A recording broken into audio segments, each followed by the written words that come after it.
What's up YouTube? Today we're talking about taming harsh leads and sounds in the mix. And this is something I've noticed and picked up particularly with like FM leads with a bandpass filter, but it helps a lot with like really distorted sounds and stuff like that as well. And it's due to a couple of reasons which I'm going to try outline. And I've tried to save this video to include into the mixing tutorial. It is kind of a sound design tutorial, I guess, because it kind of focused around particular types of sounds and stuff like that. But I think it's a very sort of good lesson to learn when mixing because of a few sort of aspects which I'm going to outline during the video and hopefully help you guys understand. So yeah, let's dive in and have a look.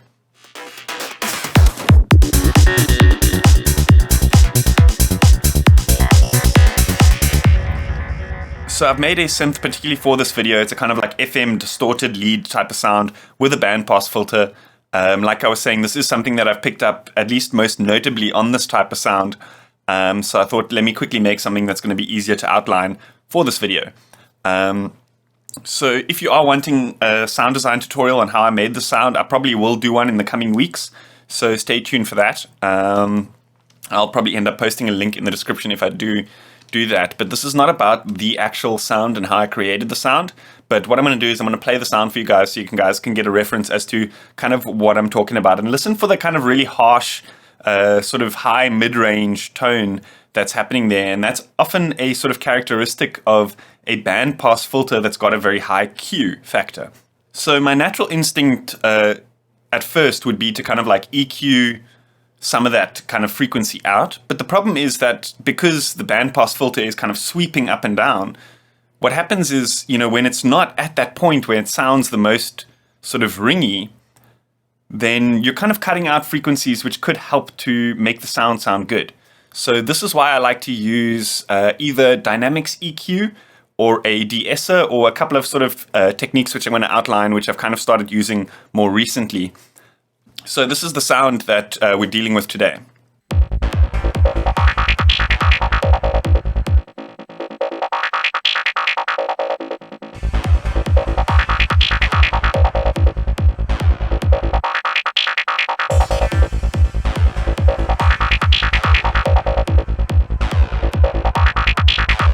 So you see what I'm saying? It's kind of, I like the sound, but as it sweeps into that kind of mid-high range, it gets way overbearable. But when it goes kind of down into the like lower frequency sounds, I still kind of want to retain that high-end, mid-high kind of tone, if that makes sense. So what we can do is we can utilize a effect to only reduce that frequency range when it becomes unbearable. So a tool that I like to use because it's super simple for this type of thing is a De-Esser. So if you don't know what a De-Esser is, it was originally designed for vocals to remove the kind of hiss out of very S-y type of sounds. And one thing to note is that the human ear is very sensitive to that frequency range at which that kind of S is sort of enunciated. It helps to reduce this kind of like sharp effect on synths as well. So I'm going to open up Cubase's De-Esser, and you'll notice that here you've got like a spectrum kind of readout, and you've got the ability to kind of change at which frequencies the De-Esser is working. So you can also do this with a dynamic EQ, but I find a De-Esser is just so much easier because most of the time I'm only really working on a single band that I kind of want to reduce a little bit. I don't want too much kind of dynamics work happening on the actual sound itself that you can actually incorporate into like the actual patch while creating the sound and stuff like that. This frequency range here, 5 to 20 kilohertz, is that's kind of where the S is enunciated in human speech. But I would say that the kind of the human ear is kind of more sensitive to this range over here, 1K to 5K. And I think quite a few scientists have kind of boiled it down to the fact that this is the kind of frequency range at which a human scream is, or a baby's crying. So, you know, when we hear this frequency range, it kind of alerts us the most. So our ears are very in tuned to that frequency range. So when a sound comes in that's very high at that frequency range, it sounds a lot more audible than sounds that are around it at other frequency ranges and stuff like that. But like I said, we don't want to EQ too much of that frequency out and completely deaden the actual sound of the synth. So again, De-Esser is a great way of being able to do this. So what I'm going to do here is I'm going to actually play the sound and show you what it sounds like with and without, and we're going to fine tune some of these settings over here. The cool thing about Cubase's De-Esser is it's got this kind of automatic threshold function. You can either fine tune the threshold to exactly as you want it, or you can kind of use this auto to kind of fine tune it for you, which is pretty cool. So yeah, like I said, let me play the sound and we can listen to with or without.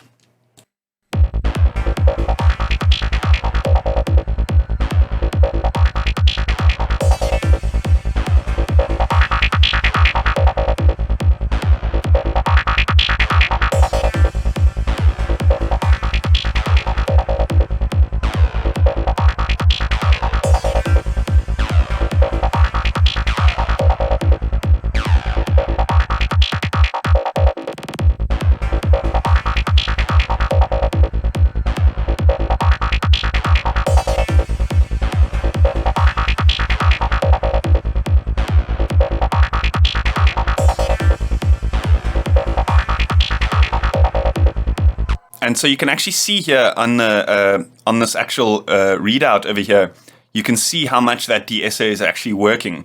So that also helps to kind of pinpoint where that kind of offending frequency is in the sound. You know, you kind of move it until you see it's only working when it kind of hits that point.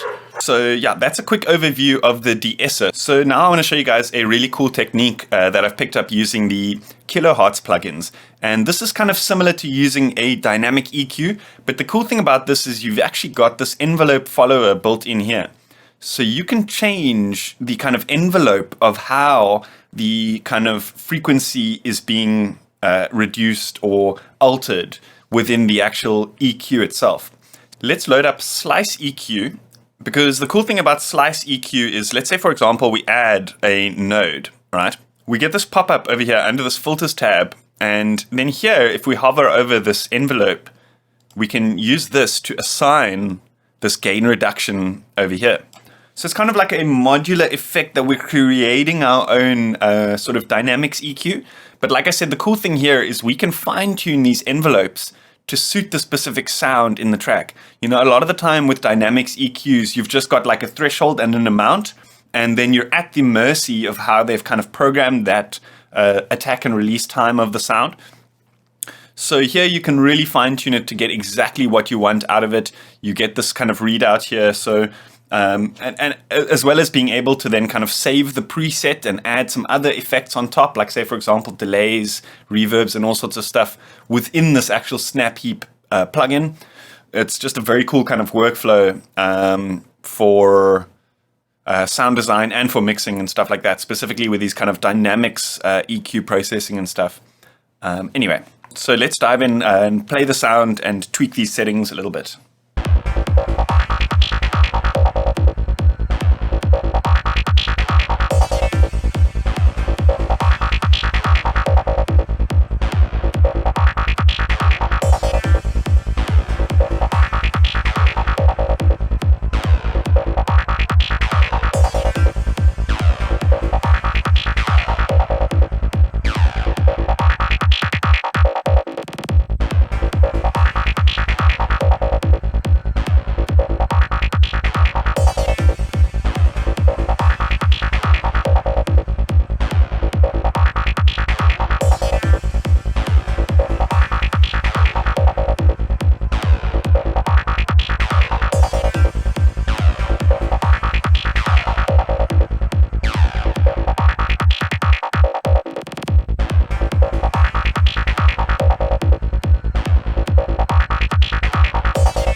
So like I said, that's very cool because now we can kind of create this like more modular type of effects kind of thing, and we can put like delays and reverbs and stuff afterwards. So that kind of harsh tone is not then being passed through to like the delays, reverbs and stuff like that. And furthermore, we can even put like a compressor in the chain if we want to do that. I don't want to compress the sound because I feel like there's already so much dynamics processing happening.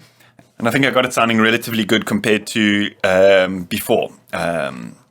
So anyway, what I'm going to do is I actually want to remove this delay and EQ, or sort of delay and reverb over here, and then we can kind of A/B test to see the difference of, you know, snap, peep, De-Esser, and no effects.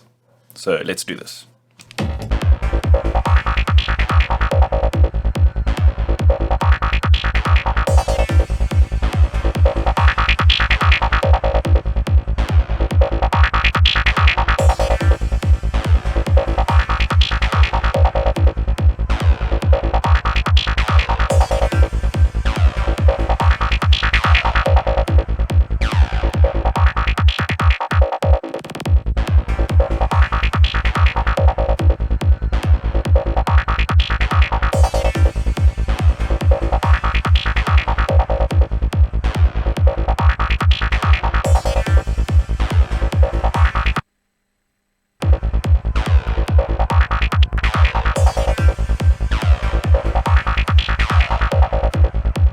Awesome. I think it sounds much better using Snappy because you've got a lot more control, like I said, with the envelopes, so you can get it to like suit much better with the actual sound itself.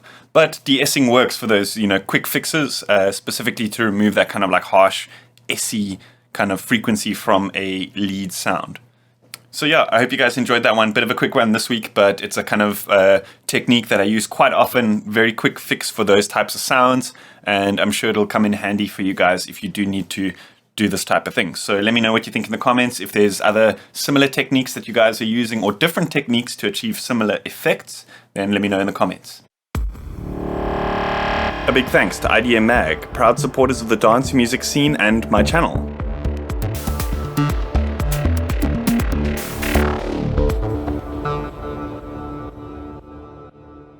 Like I said, stay tuned for this sound design tutorial for this actual patch. I'm going to be posting that within the next few weeks. I haven't actually done it yet, but I'm going to be doing it either today or tomorrow. So I will be editing it and posting it soon.